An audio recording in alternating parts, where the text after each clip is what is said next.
Welcome back to the Caregiver Minute, where every weekday family and professional caregivers gather to refine their skills, gain inspiration, and prepare to serve. One of the most challenging things for caregivers is to remember to take care of themselves. It's so easy to get caught up in the whirlwind of all the things that must be done for other people that we fail to put on our own oxygen mask, to use an analogy that most people have heard many times. In her 2003 book, Learning to Speak Alzheimer's, author Joanne Koenig-Kost gives a 4-letter acronym to remind us of 4 key things that every caregiver can do to make sure that their needs are met so that they can really take care of the people that they're serving. The acronym is C.O.P.E. So if we want to learn to cope better with the challenges that we face in caregiving situations, we need to first communicate. We need to not only communicate with the people that we're serving and to do that as effectively as possible, which feels good and it's empowering when we have more success with others. But we also need to communicate with other people, whether it's physicians or family members or others related to the people that we're serving, or we just need to communicate with friends and other important people in our own lives and be honest about what we're experiencing, to be open about what we're feeling, good or bad, and without judgment, to just share when we're feeling exhausted or burned out or frustrated or irritated. So first, we need to communicate. The O in COPE reminds us to organize things for ourselves and for the people that we're serving. If things are not handled in an organized way, they always take longer and they're much more frustrating.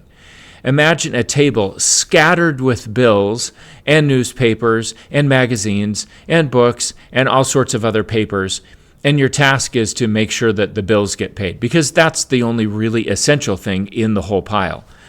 If you have to sort through the entire pile of stuff just to find the bills, and you're worried that you might miss one, that lack of organization is going to make the whole project seem a lot more insurmountable and frustrating.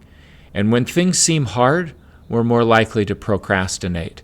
So just taking a little bit of time to organize things for ourselves and for others and to simplify our approach makes it a lot easier to be present for the people that we're serving. The P in COPE reminds us how important it is to prioritize our time, our efforts, and our energy. Some things are absolutely essential. Some things are nice to do. Other things really don't matter. And some things that mattered 20 years ago might not matter nearly so much today. Sometimes it's difficult, though, to decide what really counts. And a good exercise to go through is to sort of brain dump all the different things that we could be doing and then simply ask ourselves, if I could only do one thing on this list today, what is the one most important thing? What is the thing that if I accomplished that, I would feel like today was a successful day? And then what's the second most important thing, and so on. If you're not already taking time to prioritize your day, that's a major step forward in taking better care of yourself and the people that you're serving. Finally, the E in COPE reminds us that we need to pay attention to our energy. Taking time to rest and recover is not a sign of weakness.